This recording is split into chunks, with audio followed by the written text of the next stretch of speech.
हम कृषि विभाग के बजट को अगर देखें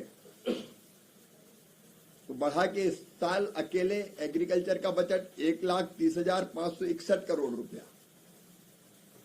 इसमें अगर कृषि शिक्षा और अनुसंधान रिसर्च को जोड़ दिया जाए आईसीआर को के बजट को, ये 9,967 करोड़ रुपया कृषि शिक्षा और अनुसंधान के लिए।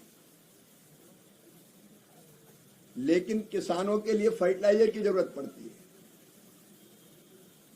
और वो भी अगर इसमें जोड़ दिया जाए तो 1,70,944 करोड़ रुपया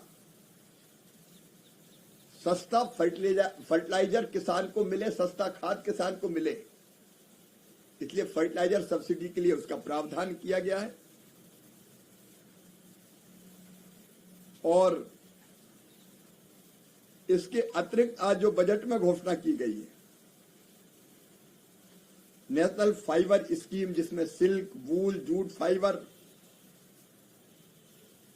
इसका भी लाभ अंततः किसान को ही मिलेगा। आयुष मंत्रालय में मेडिसिनल प्लांट के सर्टिफिकेशन और एक्सपोर्ट का लाभ भी सीधे सीधे किसानों को मिलेगा। तो मैं ये मानता हूं कि ये बजट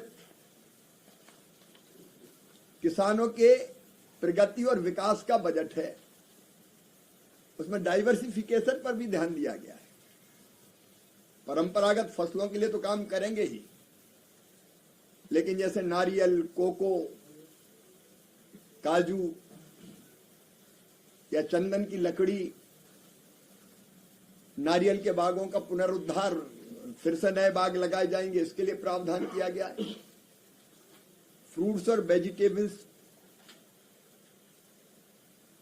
का उत्पादन भी बढ़े और आसानी से जाए भी उपभोक्ता के पास, उसके लिए अलग प्रावधान किया गया है। तो कुल मिला के ये बजट कृषि के विकास को और किसानों के कल्याण को नई दिशा और नई गति दोनों देता है।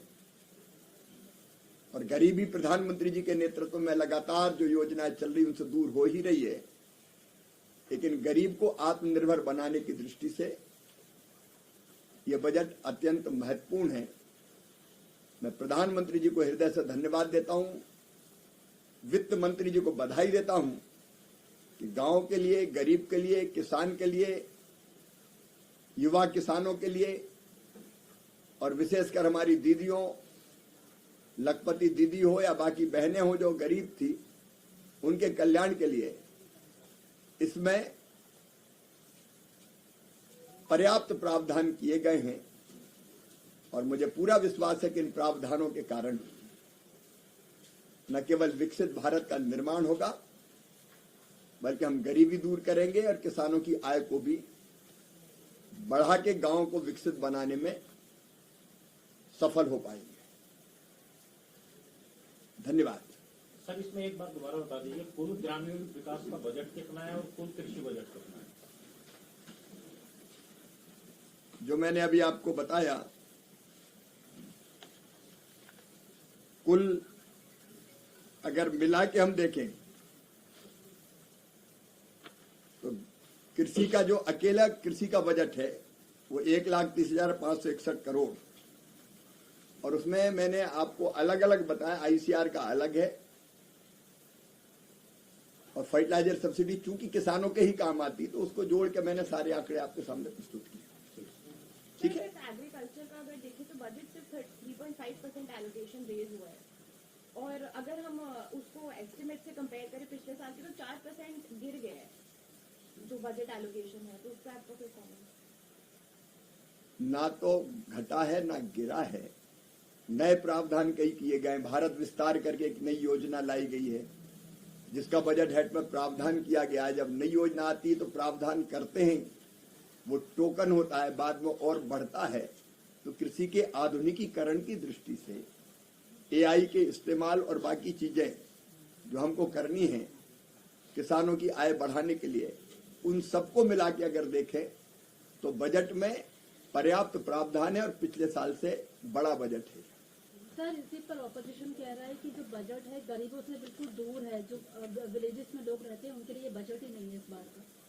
अब ये मैंने विलेज में ही का बजट आपको अभी बताया था जो गांव में रहते हैं, मैं फिर दोहरा देता हूं, 1,51,000 करोड़ से ज्यादा है विकसित भारत जी राम जी के लिए। 55,909 करोड़ रुपया सीधे पंचायतों में जाना है। अमृत सरोवर एक और मछली पालन भी अगर आप देखें तो उसका लाभ भी सीधे 500 अमृत सरोवर अलग तैयार कर रहे हैं जिसमें मछली पालन का काम होगा, वो भी गांव के लिए है। सड़कों का बजट भी गांव के लिए है। लखपति दीदी का बजट भी अगर ग्रामीण विकास का देखें तो वो भी गांव में ही जाएगा। NRLM का आवास का बजट है वो भी गांव में ही जाएगा। अगर उनको दिखाई नहीं देता तो वो फिर अपनी दृष्टि का परीक्षण करवाएं, मैं तो यही कहूंगा। प्रधानमंत्री श्रीमान नरेंद्र मोदी जी के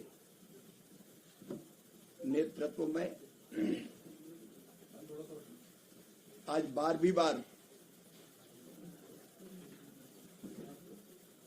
बजट प्रस्तुत किया गया है। श्रीमती निर्मला सीतारमण जी ऐसी वित्त मंत्री हैं जिनने 9वीं बार लगातार बजट पेश किया है, और एक महिला वित्त मंत्री जिन्होंने लगातार 9वीं बार बजट पेश किया है, ये अपने आप में हमारे लिए गर्व का विषय है। आज का बजट ऐतिहासिक है, अभूतपूर्व है। ये बजट विकसित भारत के निर्माण का बजट है।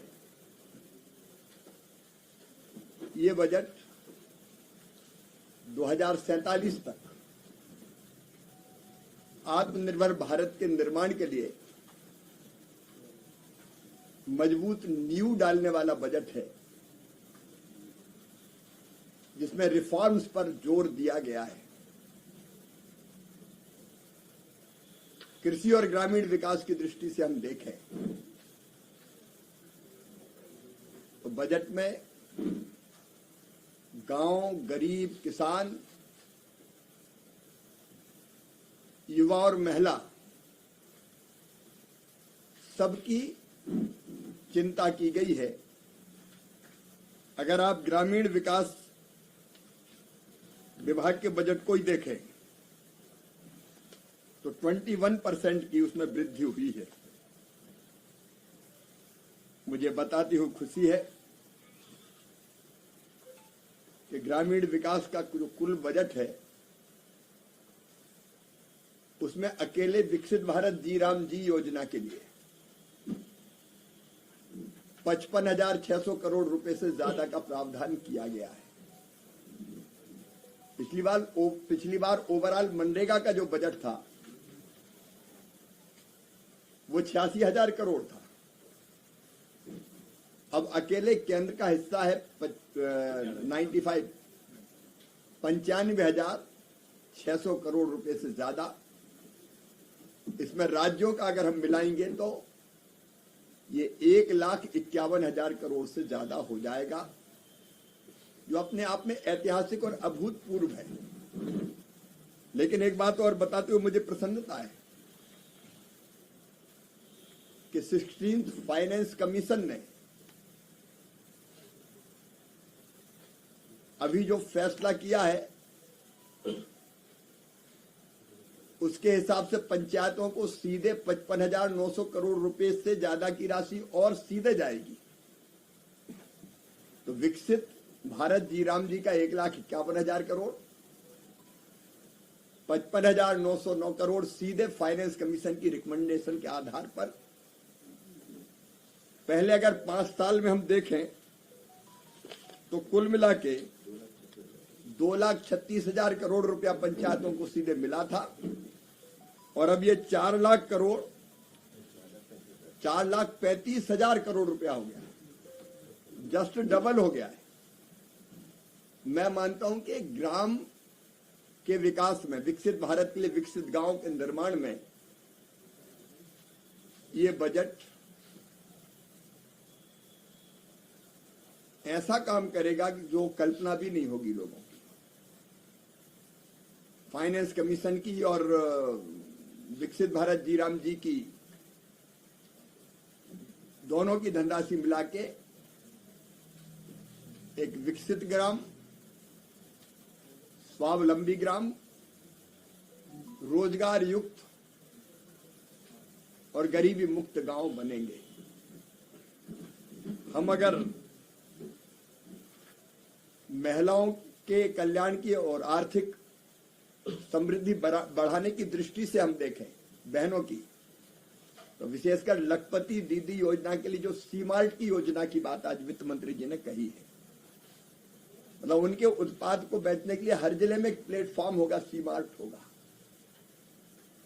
जहां उनके बनाए हुए उत्पादों को बेचने के लिए एक नया प्लेटफॉर्म मिलेगा।